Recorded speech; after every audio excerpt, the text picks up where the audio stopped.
Irmãos, dando continuidade aqui ao que foi explanado pelo irmão Melk, nós vamos repassar aqui para os irmãos como que vai ser nosso cronograma em relação ao treinamento de trabalho à altura. Nós temos aqui o sumário e ele indica para a gente que nós teremos 10 módulos, certo? E esses módulos serão a introdução, que é o que a gente vai fazer aqui agora. Nós vamos ver sobre condição e ato inseguro, certo? Medidas de prevenção e controle de acidente, que é o módulo 3. Módulo 4, procedimento de segurança. Módulo 5, nós vamos ver sobre EPI e EPC, equipamento de proteção individual e equipamento de proteção coletiva. Módulo 6, vamos ver sobre andaime. Módulo 7, escada. Módulo 8, dispositivos de ancoragem. O 9, prática de nó, certo? E o 10, noções de primeiros socorros e combate a incêndio, certo?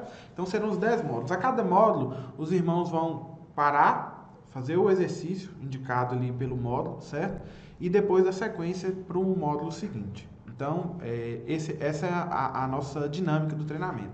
Nós fazemos o módulo, certo? Depois de concluído o módulo, vamos lá, a gente vai lá e faz o exercício, certo? Para depois da sequência e ao fim vai ter a avaliação final, perfeito?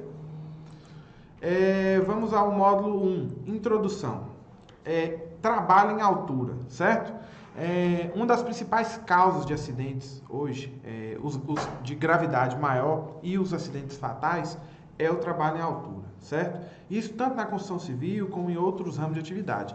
E por conta disso, obviamente, a legislação criou uma norma específica para o trabalho em altura.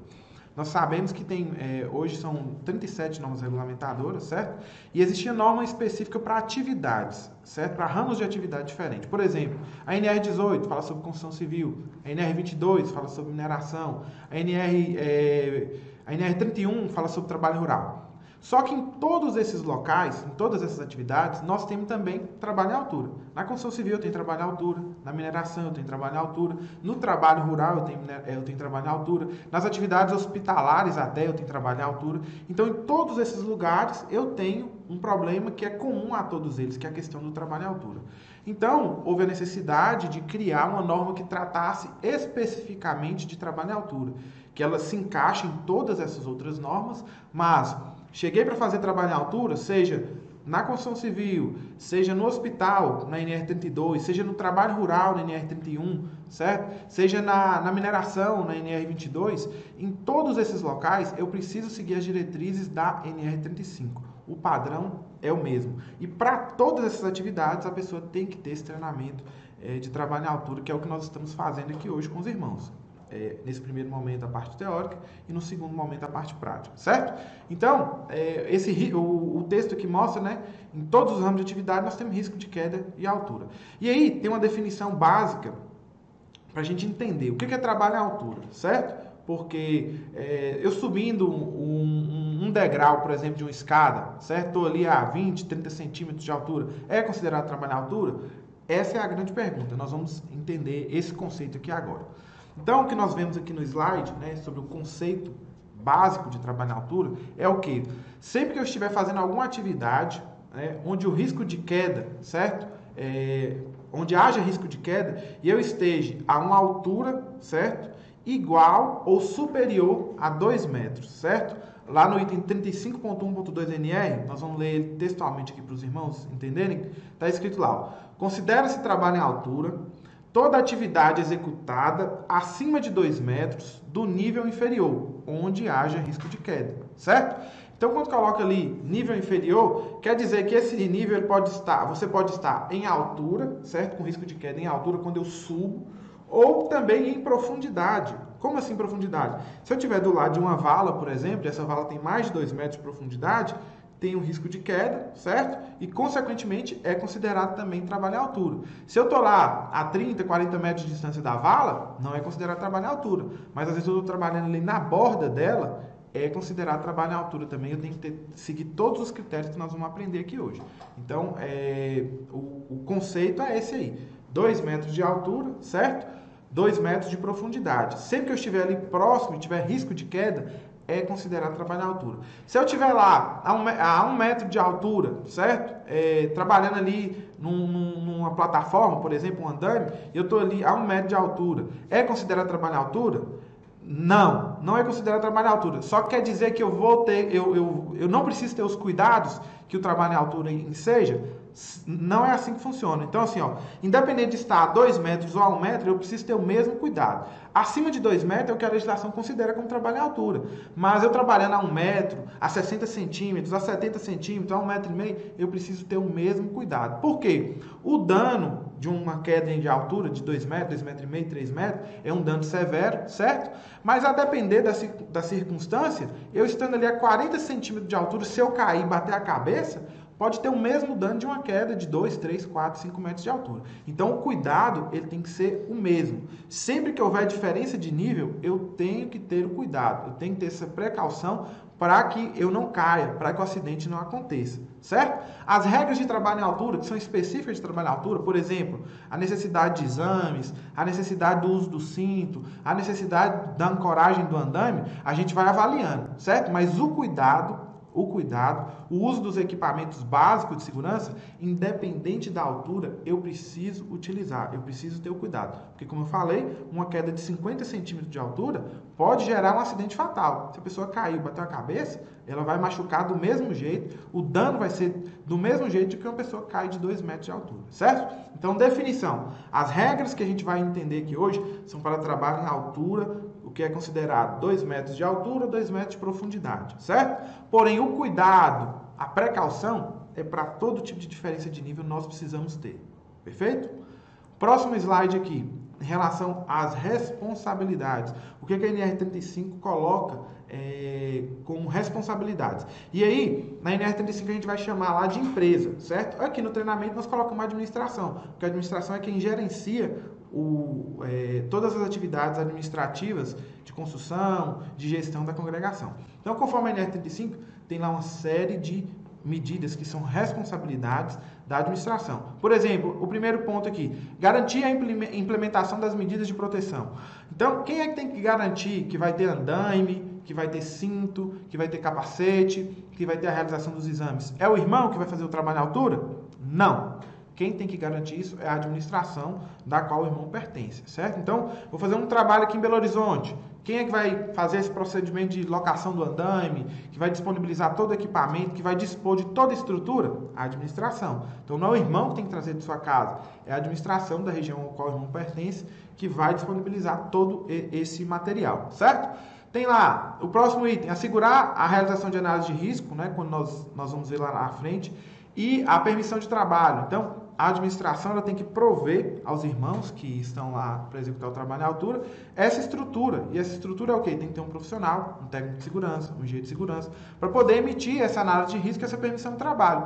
Nós vamos ver mais na frente o que é esse documento, mas é fundamental entender que a administração ela é a provedora desse recurso, ou seja, ela que tem que disponibilizar, dentre ali o grupo de irmãos que trabalham, um profissional habilitado para poder fazer esse tipo de atividade. Nós temos o próximo item aí, desenvolver procedimento operacional para as atividades rotineiras de trabalho à altura. Então, quando for definido ali, determinado um procedimento operacional, a administração tem que dispor de tudo ali que precisa para cumprir. Por exemplo, se falou lá, eu vou precisar de um andame fachadeiro, a administração tem que providenciar um andame fachadeiro. Se falou lá, eu vou precisar de um andame tubular, a administração tem que providenciar um andame tubular. Ah, vou precisar de um balancinho, a administração tem que providenciar o balancinho. O procedimento que for determinado pelo profissional de segurança, a administração tem que providenciar, certo? Tem uma série de outros itens, né? Nós vamos, os irmãos podem ler todos aí depois com calma. Nós vamos nos principais para que os irmãos fiquem cientes de como fica essa questão de responsabilização. Por exemplo, estabelecer um sistema de autorização dos voluntários para trabalho à altura. Então, não é qualquer pessoa que pode fazer trabalho à altura, certo? Não é um irmão que chegou aqui hoje, né? Mesmo com boa vontade, mesmo com todo o interesse de ajudar, ele não pode simplesmente chegar e querer fazer trabalho à altura. Existe um critério, existe um procedimento, tem o treinamento, tem os exames, tem o ASO, tem o conhecimento da atividade. Então, tudo isso aí precisa ser observado. Nós temos aqui um outro item que é muito importante. Garantir que o trabalho à altura só se inicie após adotadas as medidas de proteção definidas na NR35. Então, a administração só autoriza a execução depois de tudo determinado, tudo estabelecido ali, atendendo os critérios da NR35. Vou dar um exemplo bem claro para os irmãos de problema que a gente tem nas várias regiões. Andaime. O andaime ele precisa ter ART, certo? Todo andaime para ser utilizado na congregação tem que ter ART.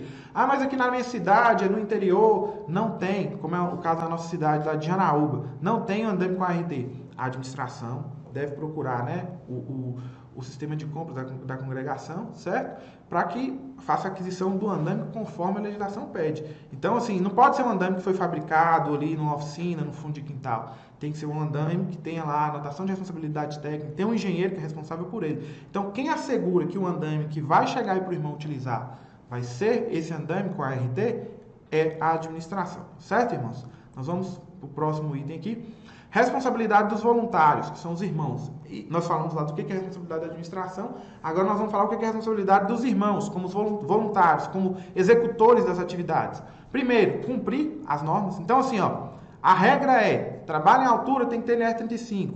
Então, o voluntário que vai fazer o trabalho em altura é só que ele tem NR35. Se eu não tenho, eu não vou fazer, certo? Se o irmão ali tem, ele pode fazer. Eu, como não tenho, como eu não fui treinado, como eu não fiz o ASO, eu não posso fazer, certo? Colaborar com a administração na implementação das normas, então colaborar, participar do treinamento que os irmãos estão fazendo aí, da casa do irmão, da igreja. Então, é papel do irmão contribuir para que isso aí aconteça efetivamente, certo? Interromper as atividades exercendo direito de recusa, que nós vamos ver lá na frente. O que é direito de recusa? Então, sempre que o irmão vê que a situação de risco não foi prevista, certo? Por exemplo, a gente vai ver lá na frente que com chuva, é proibido fazer trabalho em altura a céu aberto. Então o irmão viu lá, tá chovendo. Chegou lá o encarregado da obra, chegou alguém que pediu, ó irmão, vai precisar subir, fazer trabalho em altura. O irmão tem o direito, certo? Tá ali como responsabilidade, mas é um direito que o irmão tem de recusar. Eu não vou fazer atividade porque eu não tenho os critérios de segurança mínimos. Por exemplo, vai subir em trabalho em altura, vai precisar fazer um trabalho em altura, mas só que não tem o cinto adequado. O irmão vai fazer atividade? Não. O irmão tem o direito de recusar a fazer atividade. Nós vamos aprender aqui uma série de mecanismos para a prevenção de acidente de trabalho em altura.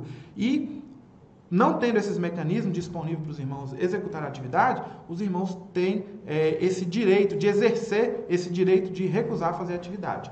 O outro item é zelar pela sua segurança e pela segurança dos demais colaboradores, ou seja, estamos trabalhando em equipe, trabalho em altura jamais pode ser feito sozinho, certo? Então eu zelo pela minha segurança e dos meus colegas e dos meus irmãos que estão trabalhando junto comigo, certo?